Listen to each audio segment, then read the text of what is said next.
It fits perfectly and like that. So now I have a seam down this asset to my wardrobe.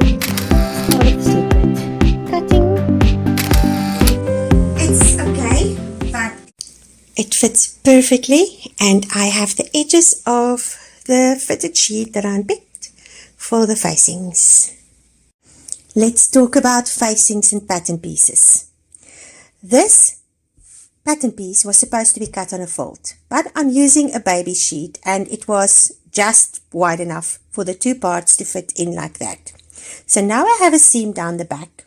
So what I did is I made my facing, put the iron on, and now I'm measuring it, and where it ends I've drawn a line.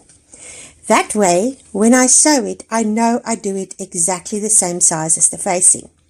Because you often think you know what you're doing and then you miss a millimeter or two and then your facing does not fit properly onto your top. I know I always say I prefer bias binding, but sometimes a facing just looks so nice.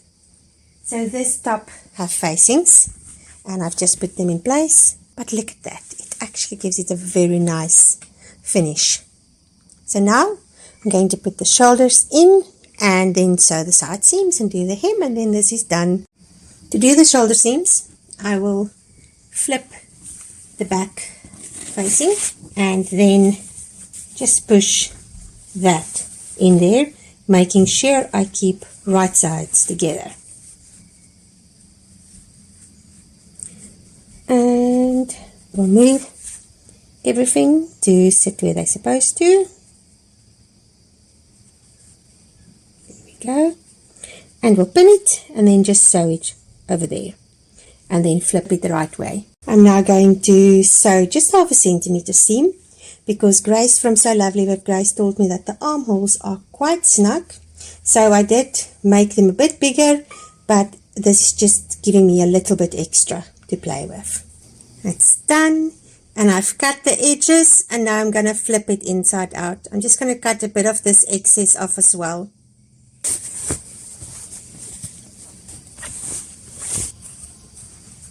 This top is done. I am so excited. I did cut out extra large, and that was actually too big. I should have done a large, so I had to make it quite a lot smaller. But overall, I really love it. And I did go in and give it under stitching for all the facings, and I'm now just going to sew it down over there.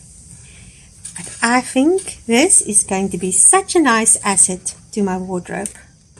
I sat down and sewed the pockets in place as well as the back basque.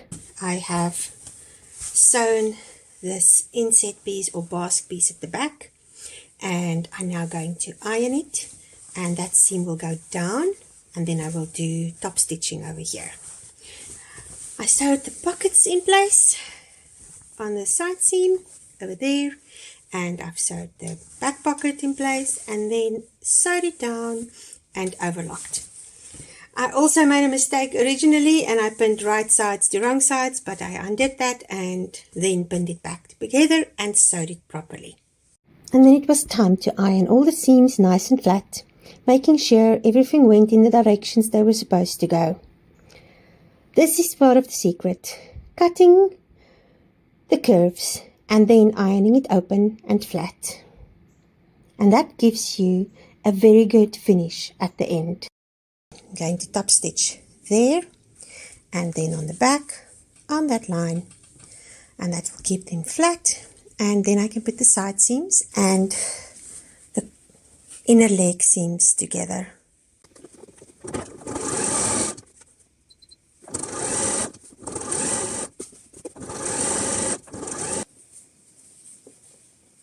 The front band was added, the side seams are sewn, the inner seam is sewn, the inner leg seam. I've overlocked the hems for the bottom and for the top, and I'm going to put the elastic in. When I do my elastic, I get them together like this, just zigzag down up to that corner, zigzag down, and that holds it down.